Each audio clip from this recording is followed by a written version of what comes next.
As much as the Toronto Raptors lost this evening to the Washington Wizards in overtime, 131-129, I do have to give this team this. As much as they did lose this game, and with that loss, it pretty much signifies the end of the season for the Toronto Raptors, mathematically almost eliminated. I think you have 5 games left and you're 4 back of the Wizards. You need to run the table and they need to lose every game. That's kind of where we're at this point. So if you won this game, it would have changed a lot of things, but unfortunately you didn't. But there were a lot of good performances today for the Toronto Raptors. A lot of good things happened today, and at this point in the season, where the Raptors are sitting, that's what we got to grab at. Moral victories, positive things moving forward, and just kind of go from there. Good news today, though, we did see Gary Trent Jr. out there for the Raptors today, and he was awesome. Pascal Siakam tied his career high in points, and he was great right from the get-go. But the problem was not Bradley Beal and Russell Westbrook. It was Neto and Brook Lopez. Neto had 25 and Brook Lopez had 24. Enough said. Let's break this ball game down right from the beginning, because more or less it was storybook Toronto Raptors as what we've been seeing over the last little while. First quarter, Raptors play, it's kind of a tight game in the first quarter. It's 31-30 Wizards after one. Again, 1-point ball game. You're right there. Second quarter, the Raptors play a lot better defensively. They're plus 7 in the quarter, 27-20, and you're up by 6 going into halftime. Wizards just played on the back-to-back, so you're feeling pretty confident heading into the third quarter. Well, in that third, you don't actually play the greatest. They win that quarter by 5, 31-26. You're only up by 1 going into the fourth. And we have seen this Raptor team crumble in the fourth quarter countless times. And they did, for the most part. They didn't play a great fourth quarter. They gave up 33. They scored 29. But Fred VanVleet with the big-time 3 with 1.3 seconds left on the clock to tie the game and send it into overtime, which is ridiculous. Raptor fans, that was the first overtime game we've played this year. In all the crazy tight games we've played this season, not one went to overtime. That's pretty incredible. In that overtime, the Raptors struggle, and you know what? My turning point for me in that overtime, and you guys know where I'm going to go with this, is when the Raptors had three wide open 3 opportunities on offensive boards. Pascal missed the initial shot. He gets the rebound, kicks it to Fred. He misses the 3. Rebound goes to Birch or somebody. They kick it to Gary Trent. He misses it. They get the rebound again. They fire it to Fred. He takes another 3, and they miss every single one. And that would have put you up at that point in the game, which the Raptors did not get. I don't think they were up even once in overtime, and that would have put you up, and that's a huge difference maker in this game. They go on to lose by 2. 131-129. They lose the overtime quarter, 16-14. And the inability to close a ball game continues. They lose the third quarter by 5. They lose the fourth quarter by 4. And they lose the overtime quarter by 2.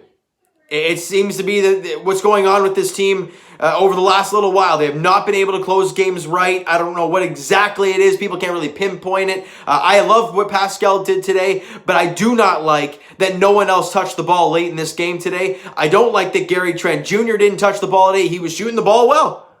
He ended up having 25 in the game. So I'm not really sure why he didn't take any shots really near the end, and barely, other than that one missed 3 he had in overtime, I don't think he took a shot. So I'm not really sure why Gary Trent Jr. didn't get more of an action offensively in the latter half of this game and in overtime. I don't know if that's Nick Nurse. I don't know if that's Pascal Siakam. I don't know who that is. The coaching staff draw up the plays, but when you're out there and things happen, the ball got stuck a lot. Now, I'm going to give credit to Pascal once we get into each and every player, but let's break down some numbers. The Raptors were plus 3 in the glass and plus, I think I said plus 7 on the offensive glass. So they did a fine job there. They shot the ball 45% from the field, 38% from 3, and 78% from the line. They missed a lot of key free throws down the stretch, and they hurt you. And the Washington Wizards were 44% from the field, but they shot 43% from three-point range, and they were 84% from the free throw line. Their bench also gave you lots of trouble, and they made a huge impact. With the Raptors bench, your top scorer was DeAndre Bembry with 10. You didn't get much of an impact off the bench offensively today. Now, no Paul Watson, no Yuta Watanabe, but really those guys offensively haven't done a whole lot for this team anyway, so it's not like they're a gigantic miss. And before we get into the players, Tank Nation, I know you're here and you're jacked up. And I said in my previous videos, if this team is not going to make the playoffs, which it seems like it's not going to happen at this point, we want competitive basketball games. We want this team to show us, hey, we're going to fight every single night no matter what. And hey, when we get back to Toronto, we play at Scotiabank Arena, yeah, we're going to take that next step and get to the top. A game like this tonight is a perfect example of what we need from this team night in, night out next season. The reason I'm saying next year is because this season is a wash. And you're 13 games under 500. You know, like I said, you need to run the table, and they need to lose every game for you to make a playoff.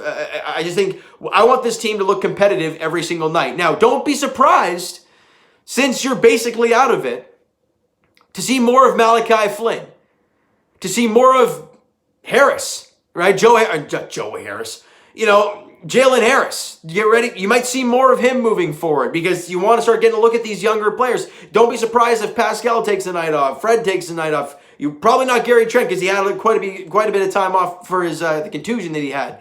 So we'll have to see moving forward what this team looks like for the final 5 games of the regular season, or the season period. But it's going to be a weird last 5 games, that's for sure. It's just something the Raptor fans have not seen in quite some time. Now, let's get to the stats for each player and talk about who did what.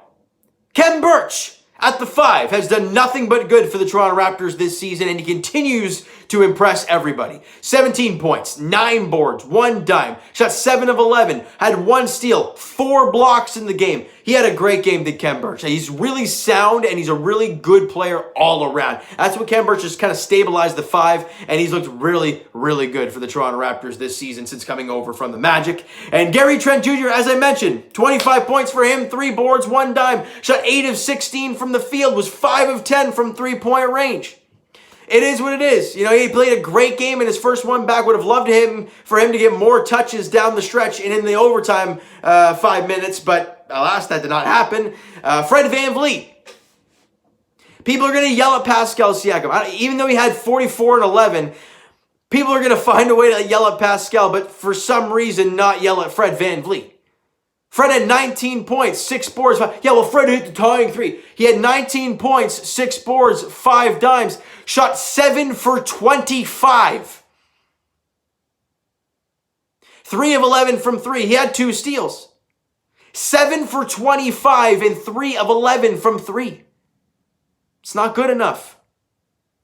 You know what I mean, guys? Like, I know people love to yell at Pascal, but Pascal dropped 44 points, 11 boards. He had 6 assists to go along with that. Shot 17 for 28 from the field. Was 8 of 11 from the free throw line. A couple big misses there late. 2 of 6 from three-point range. Pascal had an amazing game, and he has been spectacular lately. Oh, well, yeah, he missed that 3 in overtime. I mean, who'd you expect to actually make that shot? Contested, fading away at the buzzer. That's a tough one.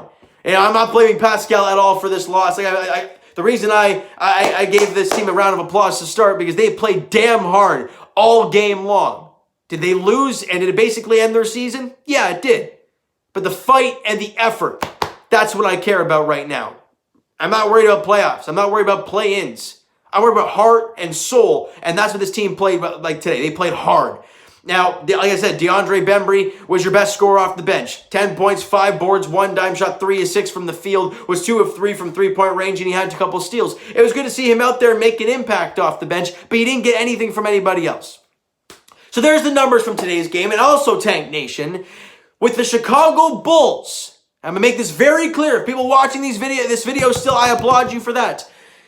Tank Nation, with the loss today and with the Bulls winning today, they have jumped the Raptors by half a game. And with that being said, there's nobody below the Toronto Raptors that can catch the Raptors.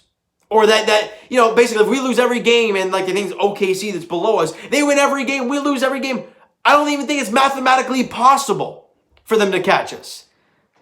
So for the Raptors, you're in the best spot draft-wise that you can possibly get to, even if you run the table and lose every game the rest of the way. You know, I think Sacramento's been winning a few games lately. I think they're like 3 or 3.5 games ahead of the Raptors, so you probably won't be getting past those guys. So right now, it's just Chicago Bulls, which I think is right now, I think you're in the 7th overall pick, and then they're in the 8th. That's kind of where you're sitting right now. So for the Raptors, you look at it and say, okay, let's play hard, see what happens down the stretch in the last few games. It is what it is. All right? Speaking of the next game for the Toronto Raptors, their next one is on Saturday night. It's at Amalie Arena against JV and the Memphis Grizzlies. It's a 7:30 tip-off there. Raptor fans, the countdown is on. 5 games remain before the season is over for the Toronto Raptors. Let's just take this thing one game at a time and see what we can see down the stretch. Can Gary Trent Jr. continue? I think he got the qualifying offer, so congratulations to Gary Trent for that and the Raptors for that as well. And we'll see what this team looks like down the stretch in the final 5 games of the regular season. If they go out and they run the table and they win all 5 and they lose, they don't make the playoffs, oh well. At least we saw some good stretch down the good bit of basketball to end the season. All right, so you know what, guys, that is going to do it for this one. If you enjoyed the video and enjoyed the game there this evening, because look, I enjoyed it. It was a very entertaining game, but it's unfortunate my team came out on the wrong end. All right, smack the like button to appreciate that. Hit that subscribe button if you've not done so already, guys. Comment down below your thoughts on the video, your thoughts on the game. What'd you like, what'd you not like from today's game for the Toronto Raptors? Twitter's down below for myself. Follow up, send me a DM, do all that great stuff. The Instagram page is down below, so follow up there if you have not done so already. And I will talk to you guys, Jays Edition, tomorrow. Game 1 of the 3-game set against the Houston Astros as the Jays look for the 3rd consecutive victory as Ross Stripling gets the ball in Game 1 against the Astros tomorrow night. And as for the Leafs, we'll talk to you very shortly as they lay an absolute beatdown on the Montreal Canadiens, and Austin Matthews scores 40. We'll talk about that very shortly. And as for the Toronto Raptors, as we mentioned, their next game is on Saturday night at home against the Memphis Grizzlies, welcoming JV back to the Toronto Raptors. I was going to say Toronto, but we're not here, whatever the case may be. 7:30 tip-off there, guys. Thank you so much for listening and watching. Hope you enjoyed the video. We'll talk to you guys then.